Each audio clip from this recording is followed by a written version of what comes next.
Before we get started on this PFR, let's learn some quick facts about the Buffalo Sabres. The Buffalo Sabres have 6 total wins. The Buffalo Sabres have lost 10 straight games. The Buffalo Sabres are playing Riley Sheahan on their first line. The Buffalo Sabres have 2 wins at home. Buffalo Sabres goaltender Jonas Johansson averages almost 4 goals against on a game, and he has not won a game yet. The Penguins' last loss to Buffalo on the road came in 2012. The Buffalo Sabres are paying Jeff Skinner and Taylor Hall a combined $17 million. They have 3 goals in total this year. The Buffalo Sabres give up an average of 3.25 goals per game. The Buffalo Sabres' last win was on February 21st. Since then, they have lost 3 straight games to the Islanders, 5-2, 5-2, and 5-2. The Buffalo Sabres also had a COVID outbreak in early February. Since that COVID outbreak, the Sabres are 2-11-2. The Buffalo Sabres have not made the playoffs in 7 years. Sidney Crosby has 63 points in 42 games against the Buffalo Sabres. And my favorite stat of the night, the Buffalo Sabres play the Pittsburgh Penguins 7 more times this season. Penguins beat the Sabres for the first time this year. Penguins win this one 5-2. Empty net goal by Brian Rust, essentially a 4-2 game. The Penguins played better than the Sabres, which isn't really hard to do, but they got the win in this one. And again, as I mentioned before, the Penguins are going to be entering a stretch where they play both the Devils and the Sabres 8 times before the end of the season, which they have not played at all. Got to pick up some points. The Penguins did it here tonight. Let's go over the lines. Zucker, McCann, Freidman are all out. Only one lineup change from last game, but it is kind of important. John Marino is out with an upper body injury. I don't know if I believe that. John Marino has not been good this year. In my opinion, he's probably been the Penguins' worst defenseman, which is, saying something. Marino got his contract, of course, in the offseason, came back and hasn't looked the same. Last game, he got 2 goals scored off of him, like pucks hit him and went in against the Rangers. He hasn't looked good defensively. Him and Pettersson haven't looked good together. They've been split up.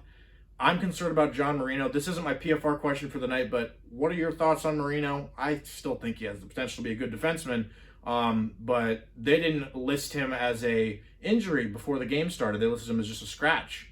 And then after the game, Sullivan, confirmed that he was hurt, which begs the question, was he actually hurt in the first place, or is he scratching John Marino already? Sabres, of course, are without Jack Eichel, too. And, as I mentioned in my Pittsburgh Sportscastle article in that one video I posted a day ago, the Penguins are going to be not only going up against the Devils and the Sabres, they're going up the Devils without Nico Hischier and the Sabres without Jack Eichel, at least for this week. So Penguins took advantage of that one tonight because I thought it was hilarious. Off the starting lineup, you had Eric Stahl, who is a good player, but he's washed up. He's not washed up, he's old, as your first line center. And on your right wing, you had Riley Sheahan. Remember him? Yeah. Right from the get-go, the Penguins, they weren't necessarily phenomenal by any means, but they were playing against the Sabres and they were doing pretty well. Kapanen and Malkin looked great as well. I thought the third line looked good as well. Both of those lines get on the score sheet tonight. The first goal in this one coming off of just a brutal turnover. It was a D-to-D pass, I believe, from the Sabres, and Kapanen picked it off, scored. He gave it to Malkin, though, and those two, man. Kapanen there's a tweet tonight by Seth Rohrbach that I found interesting. Kapanen has literally been the Penguins' best line mate on 2 separate occasions. I don't know how he worded it, but he essentially said, since the Penguins acquired Phil Kessel by trading Kasperi Kapanen in the first place, that was a great winger for Malkin. And now, of course, he's back, and him himself is a great winger for Malkin. Malkin gets his 7th of the goal. It was a great goal. There was a great fake by Kapanen. But, however, after it, Tage Thompson gets his 1st of the year. He's been in and out of the lineup for the Sabres, and he just got a lucky wraparound goal, for being completely honest. Jarry didn't have his paddle down. Sabres tie this one up, I forget, 27 seconds afterwards. Lucky goal. Unfortunate, that's a 1-1 goal against the Sabres, but whatever. Sullivan's playing his 4th line a lot in this game, and they're getting a lot of chances because of it. Jankowski looked good tonight. Angello and Sceviour. And then we'll get to Angello later. Really, the mentality that I had watching this game was that I was just hoping the Penguins didn't play down to the Sabres level. And for the majority of the game, they didn't do that. The goals that the Sabres scored tonight were both one defensive mistake, and then I thought the Tage Thompson goal was just straight up luck. Penguins are 45-16-7 when Evgeny Malkin scores first, and now they're 46-16-7. All of my fancy stats, by the way, are courtesy of Bob Grove.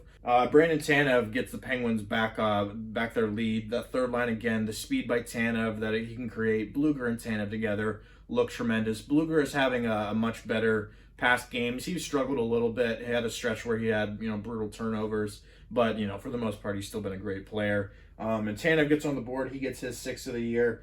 Victor Olofsson scores and ties the game up. And here's where I got a little bit worried. Because, it's a tie game halfway through with the Buffalo Sabres. But Olofsson ties it up on a nice goal. It was a one-timer pass. Dumoulin left him open, and I was concerned there that the Penguins were going to blow this game against the Sabres. But thankfully they didn't. Guentzel scores on the power play before the end of the second period. Him and Crosby again go to work. Simple as that. Guentzel picked a shot on that one.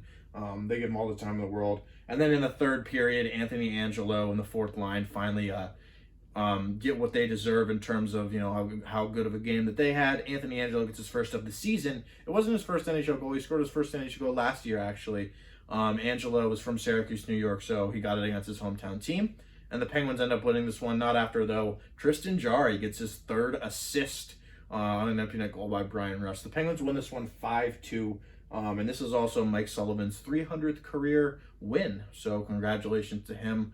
I can make my 3 stars whoever the hell I want. I don't have to pick them as just players. Sullivan gets a star from me. I thought Kapanen played good as well. So he gets another star. And then, of course, Anthony Angelo, I'll give him a star as well. The Penguins won this one 5-2. That is it for this one. Thank you all for watching. Like, comment, subscribe, all that jazz. Hopefully the Penguins can turn the corner in this one. Not only they have been doing it just against good teams, but, they'll get their footing under them with the fourth line actually getting able to play against teams like the Sabres. Like, comment, subscribe, all that good stuff. Subscribe. Thank you all for watching. I'll see you guys in the next PFR against the Sabres.